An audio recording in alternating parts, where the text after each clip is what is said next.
الحمدللہ رب العالمین والصلاة والسلام علی محمد الامین۔ اعوذ باللہ من الشیطان الرجیم، بسم اللہ الرحمن الرحیم۔ خواتین و حضرات، ہم سورہ ہجر کی آیت 49-50 سے سورہ کا مطالعہ کر رہے ہیں۔ اللہ تعالیٰ نے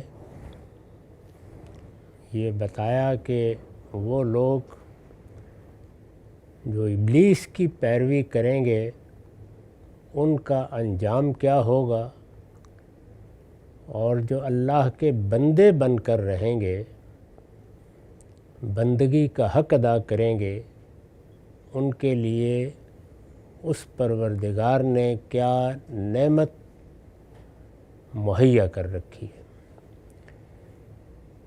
اس میں جنت کی تصویر کھینچی اور یہ بتایا کہ وہاں کیا کیا نعمتیں انسان کو میسر ہو جائیں گی۔ اب آخر میں یہ کہا تھا کہ ان دونوں چیزوں کو سامنے رکھ کے میرے بندوں کو بتاؤ کہ وہ میری صحیح معرفت حاصل کریں۔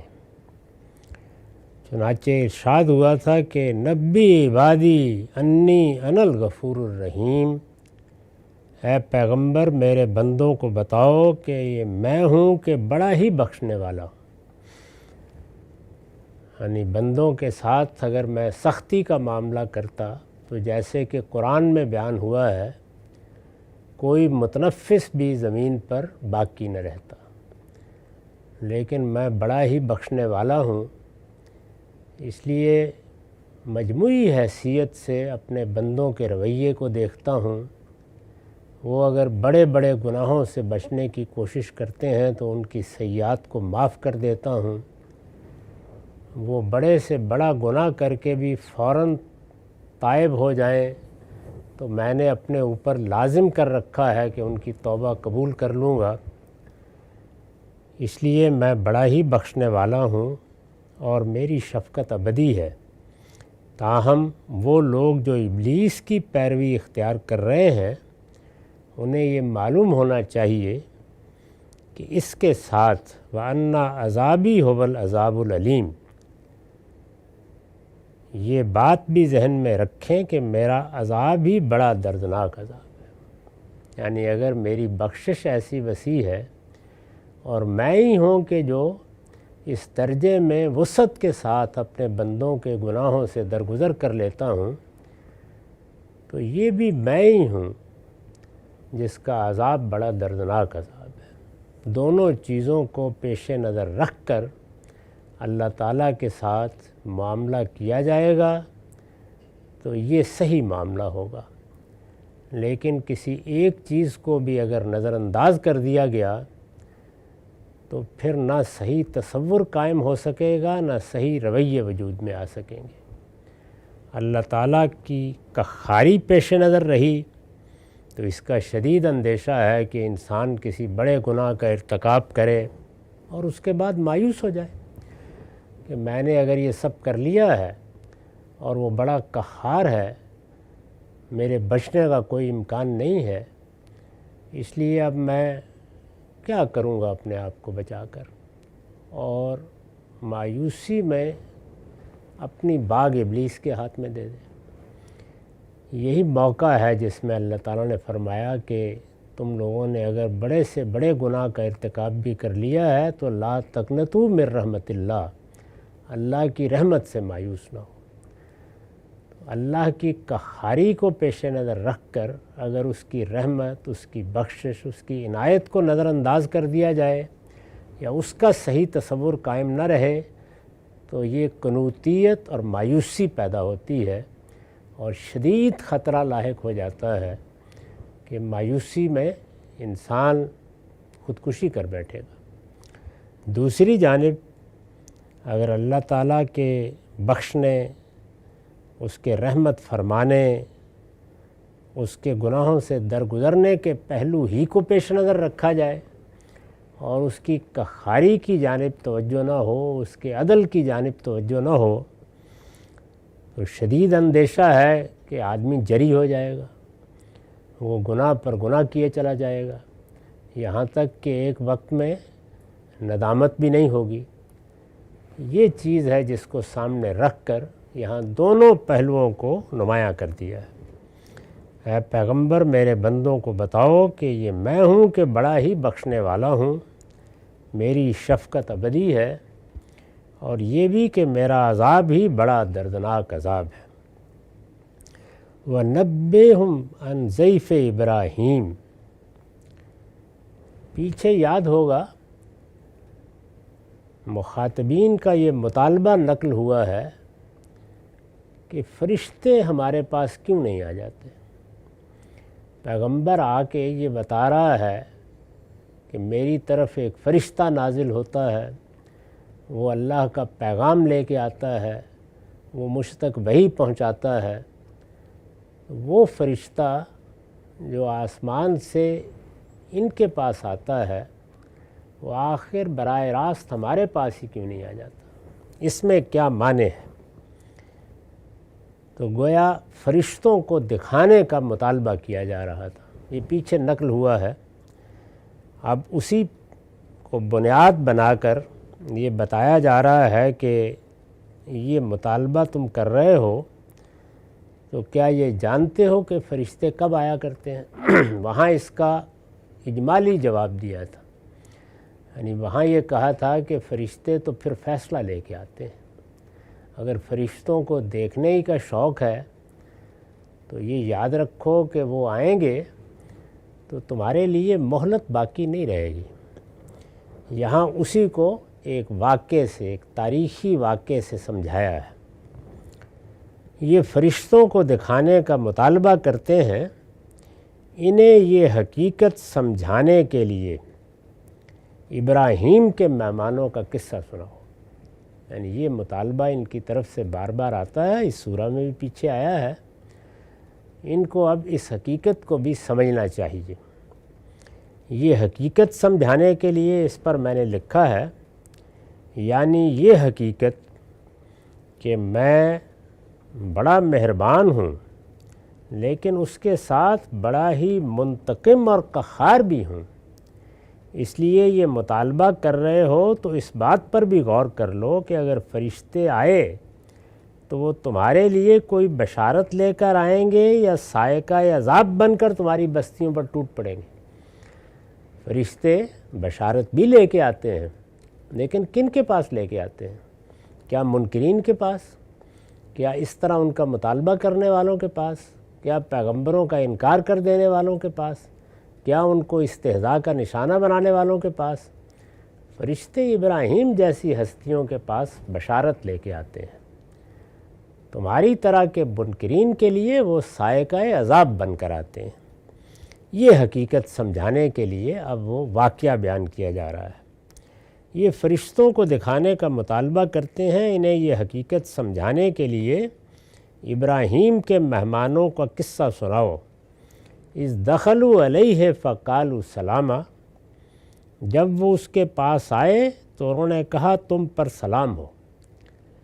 اس سے ضمنی طور پر یہ معلوم ہوا کہ انبیاء علیہم السلام کے دین میں یہ سنت ہمیشہ سے قائم رہی ہے کہ ملنے کے موقع پر ایک دوسرے کو دعا دی جائے گی، سلامتی کی دعا۔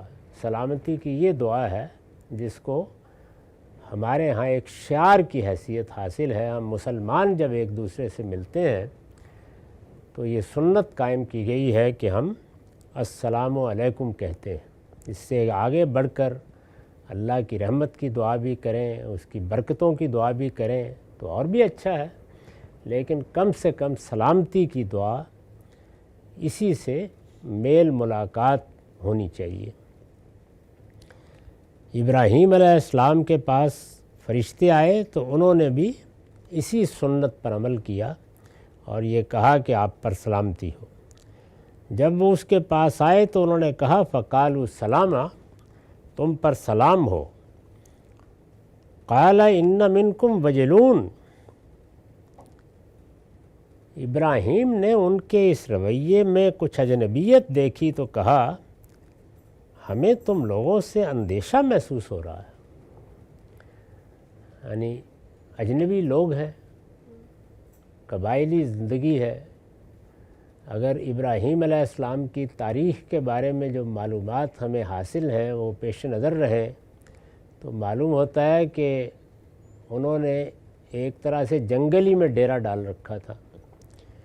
وہاں اس طرح کے لوگوں کا آنا، جانے پہچانے نہیں ہیں، کچھ معلوم نہیں کہاں سے آئے ہیں، تو اجنبیت سی انہوں نے محسوس کی اور کچھ رویہ بھی انہیں عام آنے والوں کا محسوس نہیں ہوا. ابراہیم نے ان کے رویے میں کچھ اجنبیت دیکھی تو کہا ان منکم وجلون، کچھ اندیشہ محسوس کر رہا ہوں میں. یعنی انہوں نے اپنے تردد کا اظہار کیا. ابراہیم علیہ السلام کے اس ارشاد سے واضح ہے کہ وہ یہ بات سمجھ گئے تھے کہ فرشتوں کا اس طرح علانیہ آنا خطرے سے خالی نہیں. یہ اگر آئے ہیں تو کوئی مہم ہی درپیش ہے. دوسری جگہ جہاں یہ واقعہ بیان ہوا ہے تو وہاں الفاظ بھی یہی استعمال ہوئے ہیں کہ ابراہیم نے کہا کہ اے فرستادو کیا مہم درپیش ہے. تو انہیں خیال ہوا کہ یہ کوئی بڑا معاملہ ہے. یہ لازماً کسی مہم کے لیے آئے ہیں. سورہ ہود میں اس واقعے کی تفصیلات سے معلوم ہوتا ہے کہ ان کے فرشتہ ہونے کا گمان انہیں اس وقت ہوا جب انہوں نے کھانے کی طرف ہاتھ نہیں بڑھایا. یہ قرآن کا عام اسلوب ہے کہ واقعے کی تفصیلات وہ بعض اوقات حذف کر دیتا ہے. دوسری جگہ سے معلوم ہو جاتا ہے کہ وہ آئے، انہوں نے بٹھایا، وہ ذرا گریز کر کے اندر گئے، انہوں نے ان کے لیے کھانے وغیرہ کے اہتمام کے لیے کہا، کچھ بات کرتے رہے، پھر کھانا آیا اور انہوں نے ہاتھ نہیں بڑھایا. تو اس وقت یہ صورتحال پیدا ہوئی. تو یہاں قرآن نے اس طرح بیان کیا کہ بظاہر لگتا ہے جیسے آتے ہی یہ چیز ہو گئی. دوسری جگہ وضاحت ہے کہ ایسا نہیں ہوا. ابراہیم نے ان کے رویے میں کچھ اجنبیت دیکھی تو کہا، اسی وجہ سے میں نے وضاحت کی، اجنبیت دیکھی یعنی جب اس کا موقع آیا، جب بات ہوئی، جب یہ احساس ہوا کہ یہ کچھ عام لوگ لگتے نہیں ہیں تو انہوں نے کہا کہ ہمیں تم لوگوں سے اندیشہ محسوس ہو رہا ہے. قالوا لا توجل انا نبشرک بغلام علیم، وہ بولے اندیشہ نہ کرو، ہم تمہیں ایک ذی علم لڑکے کی بشارت دے رہے ہیں. یعنی ان کے لیے، وہ ابراہیم علیہ السلام کے لیے بشارت لے کے آئے. ابراہیم علیہ السلام اس طرح کی غیر معمولی بشارتوں کے مستحق کیسے ہوئے؟ قرآن مجید نے بھی اور بائبل نے بھی جگہ جگہ یہ داستان سنائی ہے. اللہ نے ان کا انتخاب کیا، ان کو ایک قوم کی طرف مبعوث فرمایا، انہوں نے اس قوم پر اللہ کی حجت پوری کی، یہاں تک کہ قوم پر عذاب آ گیا. عام طور پر پیغمبروں کو اس کے بعد فراغت حاصل ہو جاتی ہے اور پھر وہ اللہ تعالیٰ کے حکم کے مطابق کچھ عرصہ عبادت میں مصروف رہتے ہیں اور بالعموم ان کو اٹھا لیا جاتا ہے. لیکن ابراہیم علیہ السلام کے بارے میں یہ فیصلہ کیا گیا کہ وہ ایک دوسرے مشن پر کام کریں گے. وہ دوسرا مشن میں بارہا وضاحت کر چکا ہوں کہ ان کی پوری نسل کے انتخاب کے ساتھ شروع ہوا. یعنی ان کی ذریت، اسحاق کی اولاد، اسماعیل کی اولاد، دونوں کے بارے میں اللہ تعالیٰ نے الگ الگ فیصلہ فرمایا. 2 علاقوں کا انتخاب کیا، ان سے کہا کہ وہ انہیں وہاں آباد کریں. پھر یہ بتایا کہ اب ان کی ذمہ داری کیا ہے اور یہ واضح کر دیا کہ یہ شہادت کی ذمہ داری ہے. اللہ کے دین کی قومی حیثیت سے گواہی دیں گے اور اس طرح یہ کم و بیش وہی فریضہ ہے جو اللہ کے منتخب بندے نبوت کے بعد ادا کرتے ہیں. وہ چیز جو انفرادی طور پر نبی کیا کرتے ہیں وہی ذمہ داری شہادت کی ذمہ داری کی حیثیت سے اس پوری قوم کو دی جا رہی ہے. یہ معمولی معاملہ نہیں تھا. اس کے لیے اللہ تعالیٰ کہتے ہیں کہ ہم نے ابراہیم کو بعض آزمائشوں سے گزارا اور جب آزمائشوں سے گزارا تو وہ ہر جگہ میں پورے اترے. فَأَتَمَّهُنَّ کے الفاظ ہیں، یعنی کوئی کمی نہیں ہوئی، وہ ہر لحاظ سے پورے اترے. اب ہر لحاظ سے جب پورے اترے تو اس طرح کی بشارتوں کے مستحق ہوئے. بشارتیں ان کو اور بھی دی گئی ہیں. یہ بتایا گیا کہ تمہاری نسل کو ہم اس طرح بڑھائیں گے. یہ بتایا گیا کہ یہ امامت اور پیشوائی قیامت تک کے لیے ہوگی. تمام دعوت، تمام پیغام، تمام دینی ہدایت تمہاری نسبت سے بیان کی جائے گی. اللہ تعالیٰ نے یہ شرف تمہیں دیا ہے، اور اس کو لفظ بھی امامت سے تعبیر فرمایا ہے. یعنی انی جاعلک کا للناس اماما، لوگوں کے لیے ابراہیم علیہ السلامی قیامت تک اب امام ہے. یعنی مذہبی پیشوائی، اللہ کے دین کی پیشوائی کا منصب ابراہیم علیہ السلام کو حاصل ہے. یہ ان کی اولاد ہے جس میں پھر بہت سے پیغمبر آئے ہیں، یہاں تک کہ آخری پیغمبر کی بعثت بھی انہی کی اولاد میں ہوئی. اور دین ابراہیمی کی تجدید رسالت مآب صلی اللہ علیہ وسلم کا بھی سب سے بڑا کام تھا. انہوں نے یہ کی اور اس کو پھر جاری کر دیا آگے. تو ابراہیم علیہ السلام کو انہوں نے ایک ذی علم لڑکے کی بشارت دی. اس پر میں نے لکھا ہے ابراہیم علیہ السلام کے اس ارشاد سے واضح ہے کہ وہ یہ بات سمجھ گئے تھے. یعنی ان کو یہ اندازہ ہو گیا تھا کہ معاملہ آسان نہیں ہے، اب کچھ نہ کچھ بڑا ہونے والا ہے. جب انہوں نے بیٹے کی بشارت دی تو بیٹے کی بشارت کے ساتھ یہ الفاظ استعمال کر دیے کہ انا نبشرک بغلام علیم، ایک ذی علم لڑکے کی. انبیاء علیہم السلام کو جو علم حاصل ہوتا ہے وہ یہ لکھنے پڑھنے اور متوارث کاموں سے واقفیت کا علم نہیں ہوتا. یہ تو ہو ہی جاتا ہے کسی حد تک، اپنے آبا سے، اپنے قبیلے سے، اپنے ماں باپ سے سن کر، لیکن اس طرح کا کوئی باقاعدہ علم وہ نہیں حاصل کرتے. ان کو جو علم دیا جاتا ہے وہ اللہ کی طرف سے دیا جاتا ہے، وہ دین کا، ہدایت کا علم ہے، وہ اس سے سرفراز کیے جاتے ہیں.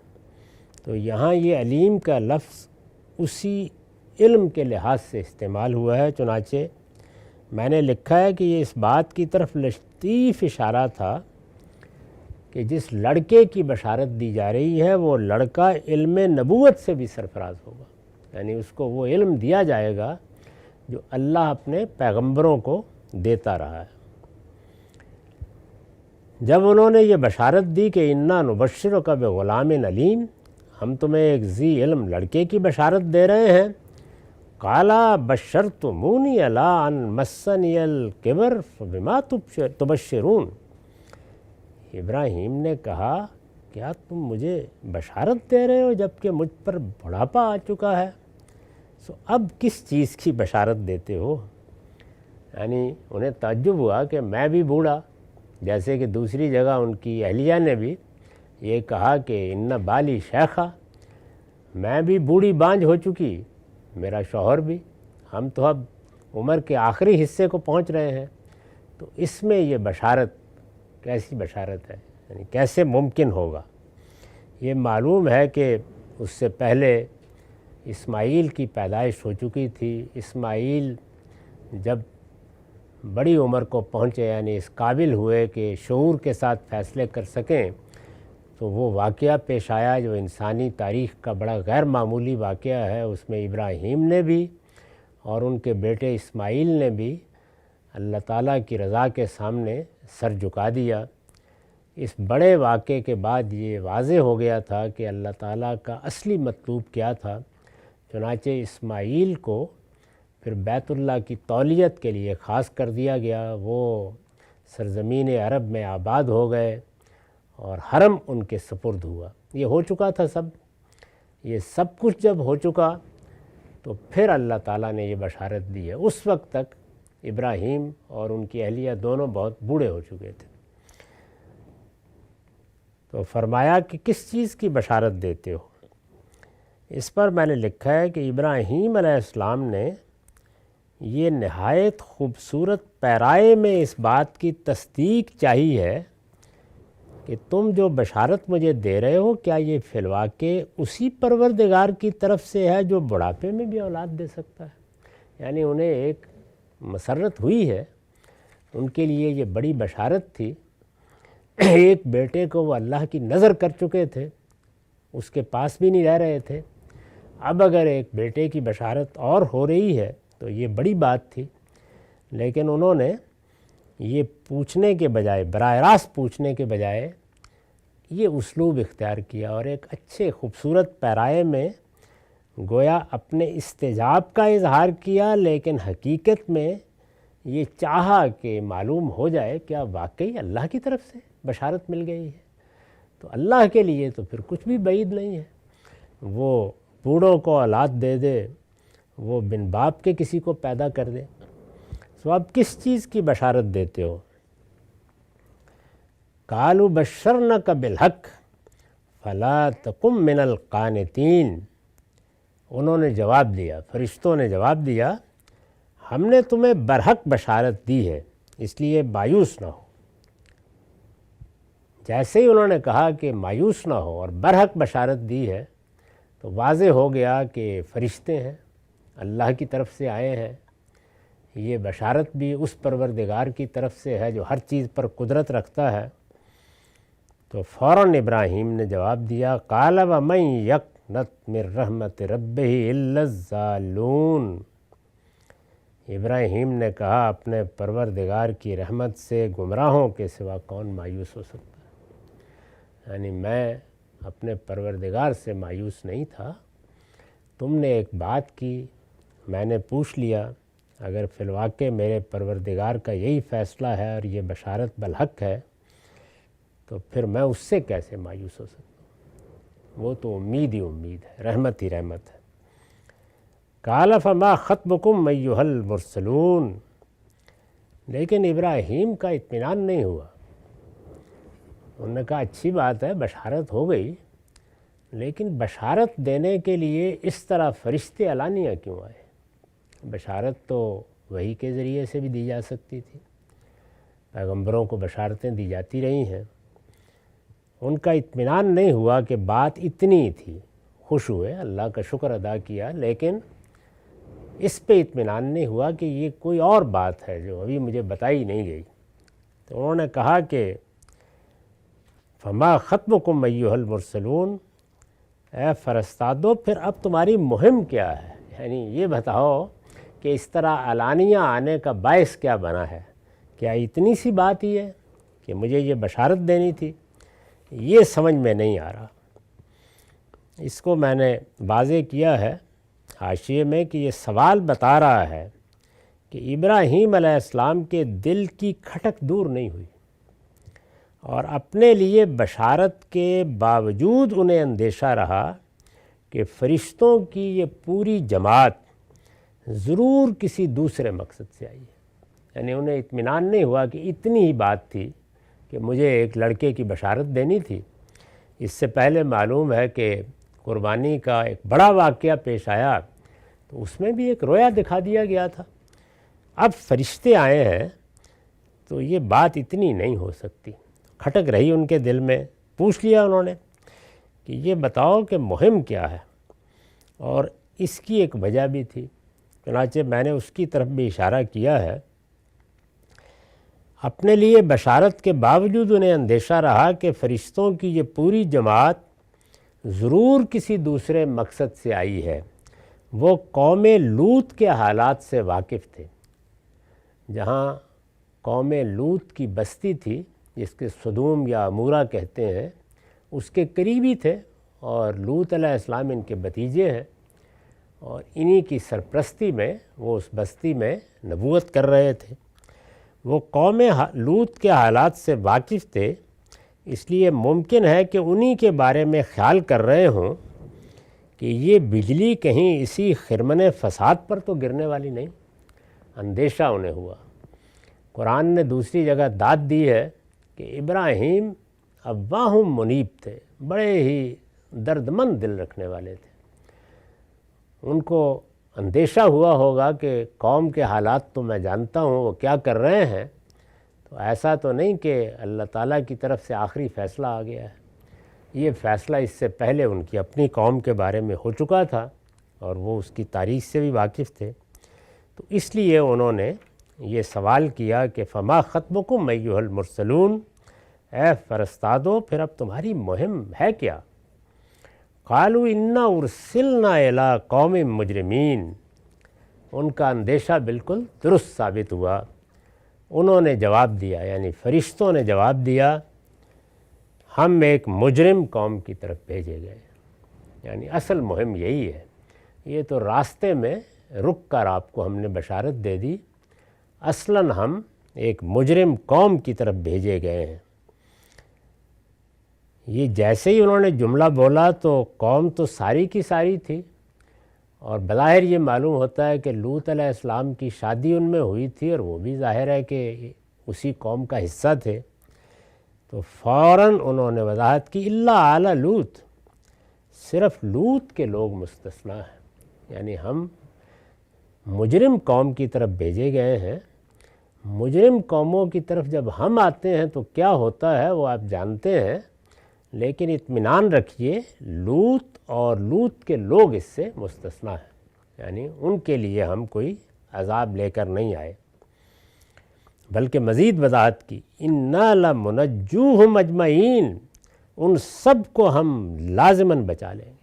وہی جو اللہ کا قانون ہے کہ جب پیغمبروں کے اتمام حجت کے بعد عذاب آتا ہے تو جس طرح منکرین کے لیے موت مقدر ہو جاتی ہے یا بعض صورتوں میں محکومی کا عذاب ان پر آ جاتا ہے، اسی طرح ایمان والوں کے لیے نجات اور جزا کی بشارت بھی ہوتی ہے۔ دونوں چیزیں متوازی ہر جگہ بیان ہوئی ہیں، سب پیغمبروں کی سرگزشت میں اس کی وضاحت کی گئی ہے۔ تو انہوں نے کہا کہ لازماً بچا لیں گے، لازماً نجات ہو جائے گی، اللہ غلبہ عطا فرمائے گا۔